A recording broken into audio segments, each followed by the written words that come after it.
Alors que des voix s'étaient élevées pour dénoncer sa candidature à l'élection présidentielle à venir, le président américain a finalement écouté la voix de la sagesse et renonce à une candidature à l'élection présidentielle de novembre à venir. Établissons une comparaison avec le Cameroun, où on a à la tête du pays un chef d'État âgé de 91 ans et visiblement fatigué. Le président américain peut-il inspirer le chef de l'État camerounais à renoncer à sa candidature à l'élection présidentielle de 2025? C'est la question qu'Echo 237 pose à l'homme de la rue dans ce micro-trottoir. Mesdames, Messieurs, bonjour ou bonsoir à tous. Vous êtes sur votre chaîne de valeurs Echo 237. Écoutons les avis des uns et des autres. Je crois que là, d'une manière simple, il faudrait comprendre la politique. Chaque pays a sa politique. Et l'Afrique, c'est autre chose. L'Afrique, ce n'est pas la même chose. La façon dont nous faisons la politique en Afrique est différente de l'Europe, de l'Occident. Essayez de comprendre ça. Il y a des nuances. Oui, la différence, c'est quoi? Nous, les Africains, nous avons beaucoup à sauvegarder. Nous avons beaucoup à sauvegarder et nous sommes issus d'une tradition où l'âge ne fait pas tout le moine, ni l'habit.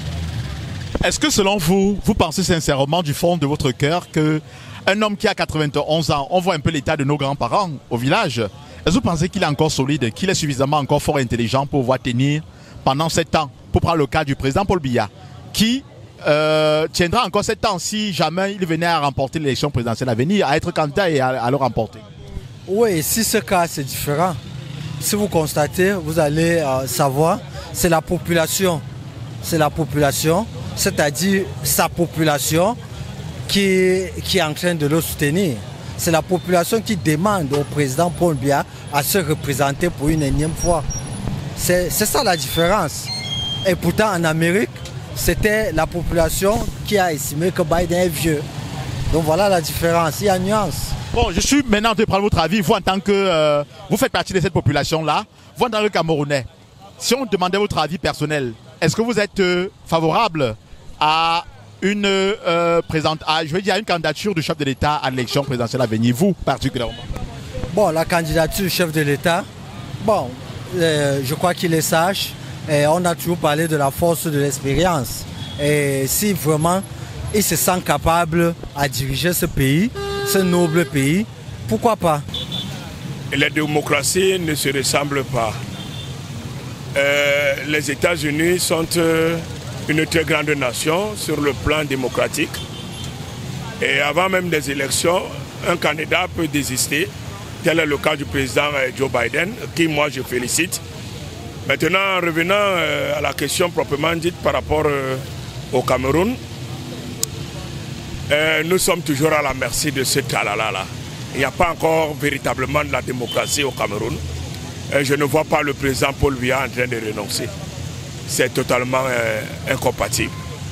Parce que, voyez-vous, la question, elle est très vaste. Quand on regarde même le découpage électoral, il ne va que là où il pense qu'il peut glaner assez de postes au niveau de l'Assemblée nationale. Donc c'est ces gens-là, c'est eux qui tirent, c'est eux qui votent les lois, c'est eux qui font tout. Et il ne peut pas renoncer. Je ne le vois pas en train de renoncer. Merci. Maintenant, s'il fallait prendre votre avis, est-ce que vous êtes favorable pour une candidature de Paul Biya en 2025, vous, en tant que Camerounais? Non, je ne pense pas. Il faut une alternance générationnelle. Je ne pense pas. Il a fait son temps, donc il a se reposer.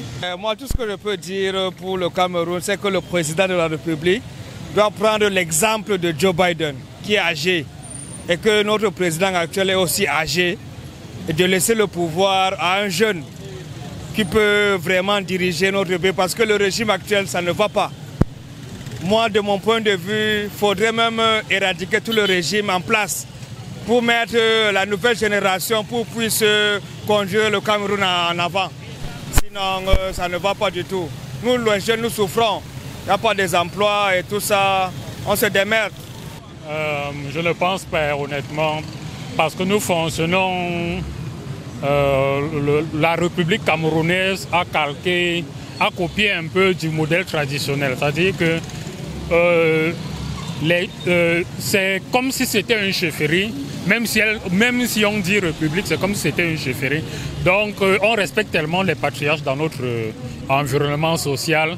Et c'est comme si, en quelque sorte, le fait que notre papa national soit là-bas, c'est une façon de, je ne sais pas comment je veux dire ça, de pérenniser notre culture. J'ai l'impression que c'est leur façon à eux de voir les choses. Moi, je ne sais pas trop. C'est vrai que ça peut effectivement inspirer les jeunes leaders, mais la décision finale, ça reviendra au patriarche.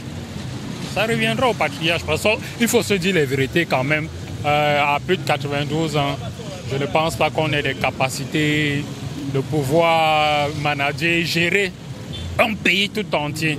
Forcément, il y a de petites failles et les gens en profitent pour s'enrichir.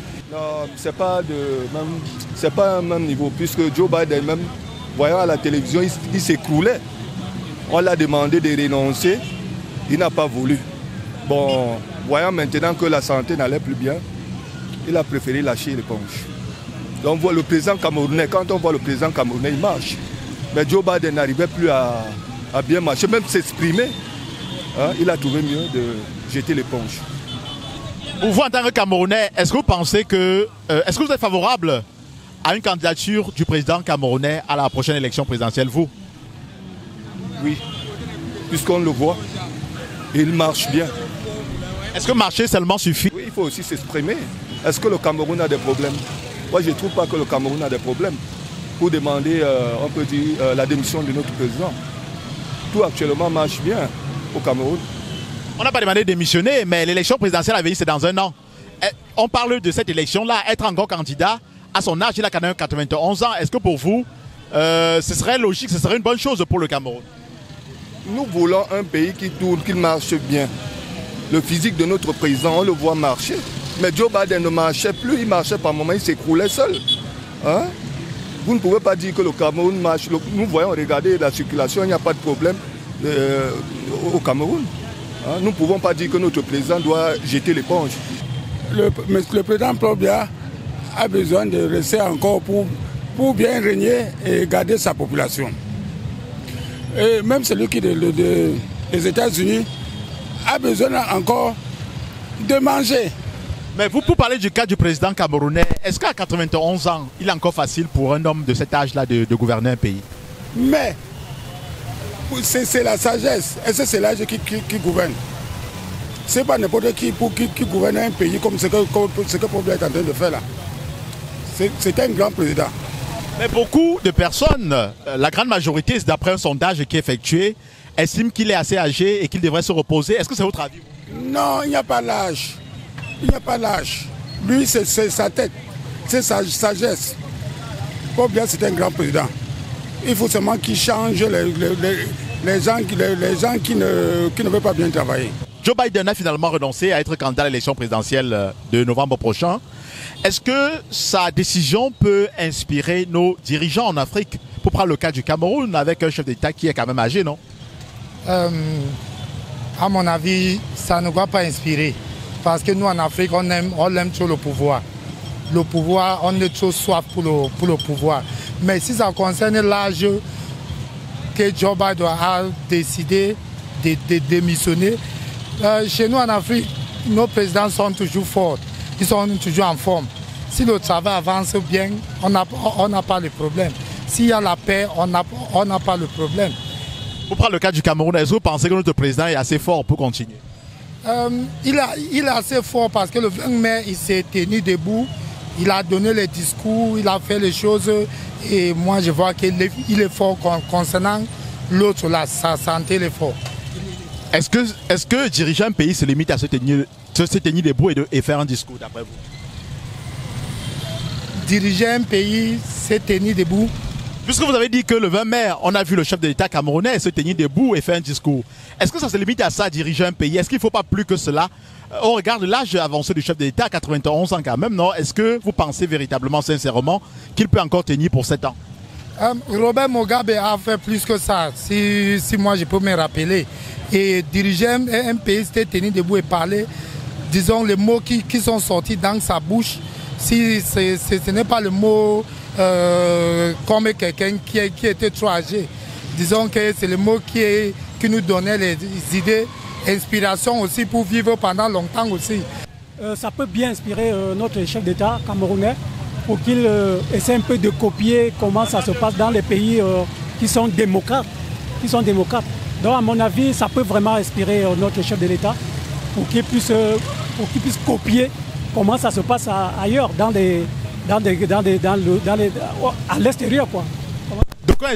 D'aucuns estiment que s'il n'a pas fait depuis, c'est pas aujourd'hui qu'il le fera, que la démission ou alors ce genre d'attitude venant de nos dirigeants ne relève que de l'utopie, que nos dirigeants sont habitués à rester à leur fonction, même si le peuple estime qu'ils ne font pas bien.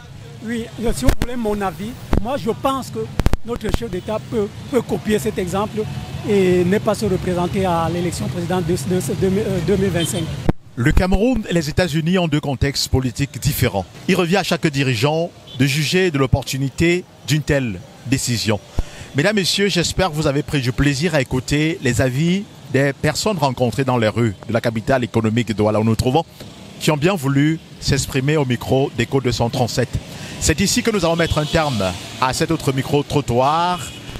Merci de nous avoir suivis. Nous vous invitons à présent de partager, liker et surtout, n'oubliez pas de toujours vous abonner sur Echo 237 pour ne pas rater nos prochaines publications. Merci de nous avoir suivis. Je suis Thierry Katé, journaliste et reporter d'images pour le compte d'Echo 237. À bientôt.